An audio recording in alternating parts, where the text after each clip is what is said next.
On November 18, 1978, in a jungle clearing 11,000 kilometers from the country he claimed to be saving people from, a man named Jim Jones told over 900 of his followers it was time to die.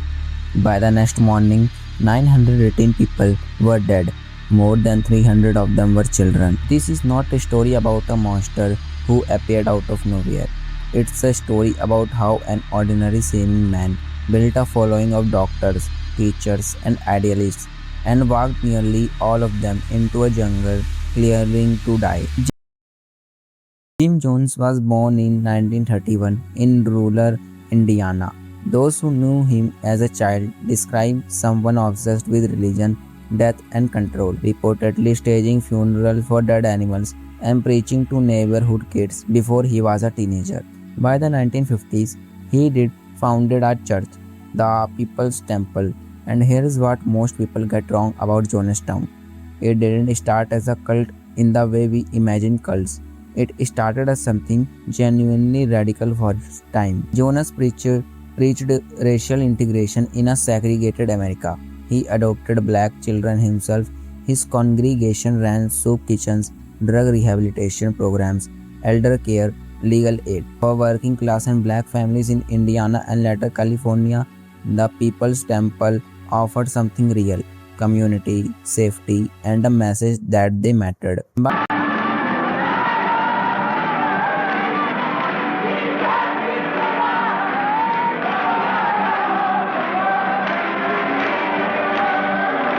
By the time the temple relocated to San Francisco in the early 1970s, Jonas had become politically untouchable. He could turn out thousands of voters. Mayor George Moscone appointed him to the San Francisco Housing Authority. He met with Rosalind Carter. He was by every outward measure a legitimate and even admired figure. Behind the public image, defectors were already telling a different story. Beatings disguised as discipline, forced labor, sexual coercion, members surrendering their income, their homes, their passports to the temple. Jones staged fake healings, having members pretend to have cancer, then curing them on stage with chicken guts passed off as tumors. By 1973, investigative journalists were circling. In 1977, New West magazine published a damning expose based on defector accounts. Jones did not wait for the fallout. In 1974, the People's Temple leased nearly 4,000 acres of jungle in Guyana, a small English-speaking country on the northern coast of South America. Publicly, it was framed as an utopian agricultural community, a place to escape racism and capitalism and build something better. Privately, it was an exit strategy, a place beyond the reach of American journalists, courts, and family members trying to get their relatives out. Between 1974 and 1978, over 900 people made the journey. Most were black Americans, many were elderly, and a significant number were children, some born into the temple with no say in any of it. Life in Jonestown was framed as a communal paradise. The reality: 16-hour workdays in tropical heat, inadequate food, and a growing surveillance culture. Members who wanted to leave found it nearly impossible. Passports were confiscated on arrival, mail was censored, and armed guards patrolled the settlement's edges. Jonas instituted what he called White Nights, emergency loyalty drills sometimes held in the middle of night, where members were told enemies were coming and the only escape was death. They rehearsed drinking from a vat of liquid they were told was poison. It was not these times, but they drank it anyway and they watched their neighbors drink it too. This detail matters more than almost anything else in the story. By the time the real one came, they did already practice compliance. By 1978, concerned relatives, a group of family members with loved ones inside Jonestown, had been lobbying the US government for over a year, alleging abuse and imprisonment. California Congressman Leo Ryan agreed to investigate personally. On November 17, 1978, Ryan arrived in Jonestown with journalists, aides, and members of concerned relatives. For a day, the visit seemed almost cordial. Jonas hosted a dinner. There was music, dancing. Jonestown had a functioning band. Some members told Ryan they were happy, but quietly, notes were being passed. Some residents slipped messages to Ryan's group, asking to live with them. By the next day, 16 people had decided to defect. On November 18th, as Ryan's party and the defectors loaded onto planes at the nearby Port Kaituma airstrip, a truck arrived carrying armed temple members. They opened fire on the group on the tarmac. Congressman Leo Ryan was killed, the only sitting US congressman ever assassinated in the line of duty.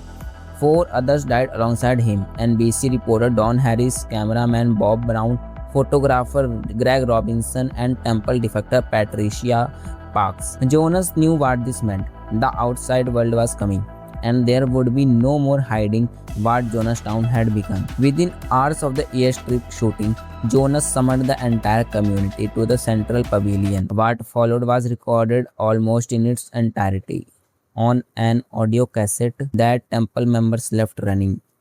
It survived the deaths that followed. The FBI later cataloged it as tape Q042. It's known to history as the death tape. How very much I've tried my best to give you a good life.